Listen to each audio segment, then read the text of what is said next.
Hey guys, today we're going to take a look at Super Street Fighter 4 3D Edition for the Nintendo 3DS. Now this was actually the very first game that I picked up for my Nintendo 3DS on launch day.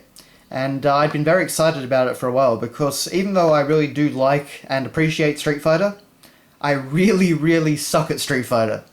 So to be able to actually pull off moves by just tapping them on the touchscreen, that worked well for me. That actually let me have a lot of fun with the game. Because I've never been able to pull off all the button combinations and stuff like that. I've just never had a knack for it for some reason. But yeah, so finally I could actually really play and enjoy a Street Fighter game. So this game was really great for me. I spent many hours playing this on my 3DS, and that was basically until Ocarina of Time 3D came out. So yeah. But on the front cover here we've got good old Ryu, all our different characters, Blanca. We've got M. Bison, Sagat up there.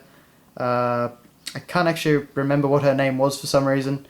Chun-Li, there's Ken. It's, the entire roster of characters more or less is on the front cover, and it looks pretty great. On the side, we've got our little icon there with Ryu, and we have the full title for the game. We've got a very nice spread of free screenshots on the back, so showing off the graphical prowess of the game, basically.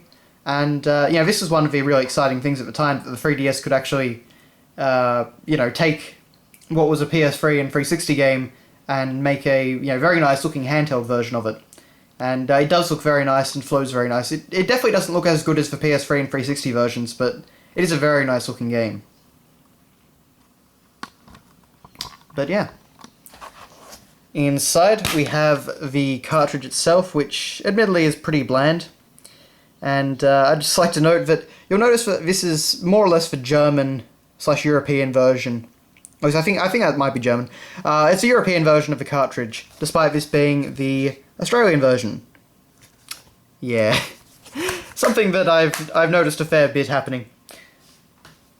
But moving on, we have our Club Nintendo card thing. So that's that. And we have a surprisingly thick Street Fighter manual. And it's actually all in English. This isn't one of those ones which just makes itself really thick by having it in lots of different languages. But it's a genuinely thick, fantastic manual. It's in full colour. It has plenty of artwork. We have story details. We have good explanations of all the different game methods and controls, and this is what you call a manual, really. We get into move lists for all the different characters in the end. Let's see, where's that? There we are. So we go through all that. And you really can't ask for any more than this in a modern age. I mean, considering that most of the 3DS manuals are basically like 4 pages, and just like this little tiny pamphlet, this is pretty incredible. So yeah, it basically ends up being about a 65-page manual.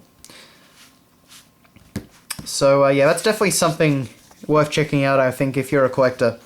It's pretty neat. Pretty neat to see this sort of thing still around.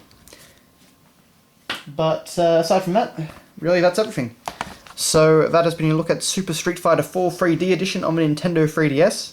I definitely recommend it if you've tried to get into Street Fighter in the past and haven't been able to, because this definitely does make it very accessible.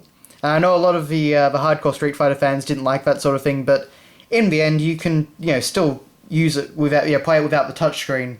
And even if you are versing someone who is using the touchscreen, in my experience, people that can actually do the button combos are faster anyway. So, yeah. But anyway, thanks a lot for watching, guys, and I will see you later.